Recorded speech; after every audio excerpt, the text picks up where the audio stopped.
Hello there. I am Dr. Muhammad, full name Abdurrahman Abdulaziz Muhammad. I'm originally from Sudan, and that makes me Sudanese, although I live now in the UK.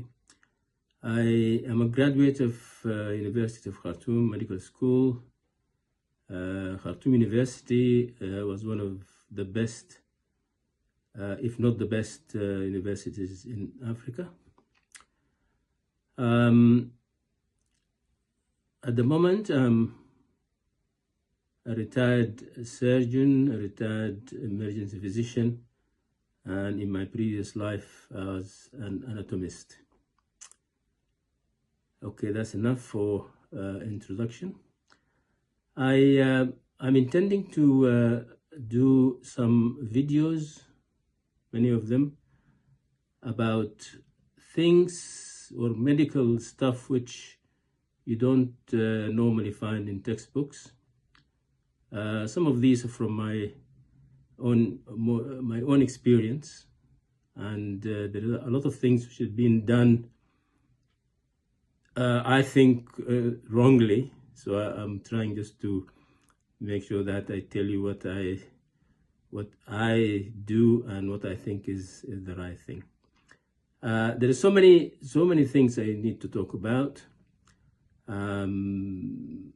Things from stuck ring, if something is stuck, the ring is stuck on the ring finger, and how do you remove it? How do you actually manage paronychia?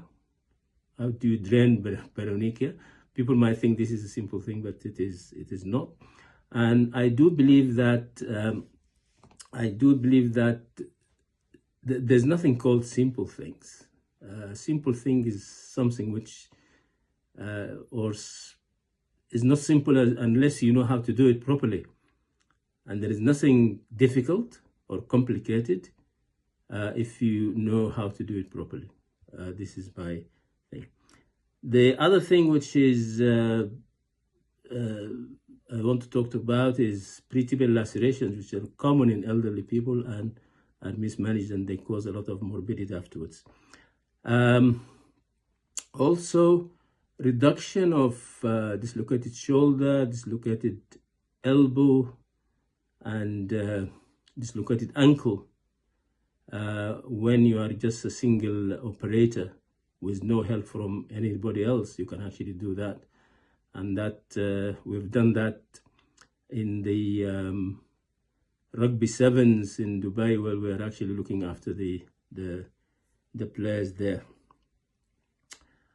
The important one which I'm talking about is pain management, and I think, and as you know, all of you, that pain management is like suboptimal all over the world, and that will be not one video, might be 2 or 3 videos for that. Reading an X-ray, a chest X-ray, or reading any other X-ray as well. Treating or operating on foreign bodies in the foot or in the hand. I've seen people putting local anesthesia in the foot, which is really, cannot say, very painful. Very painful stuff, and you should never, ever do that. I'm not going to enumerate all the things I'm going to talk about, because there are about 30 or something like subjects, and I will leave you now, but please look for my videos when they come, and maybe once a week or one video a week, and I'm sure you'll find them very useful. Okay, so until I see you again in my next video, cheerio, bye-bye, hasta luego.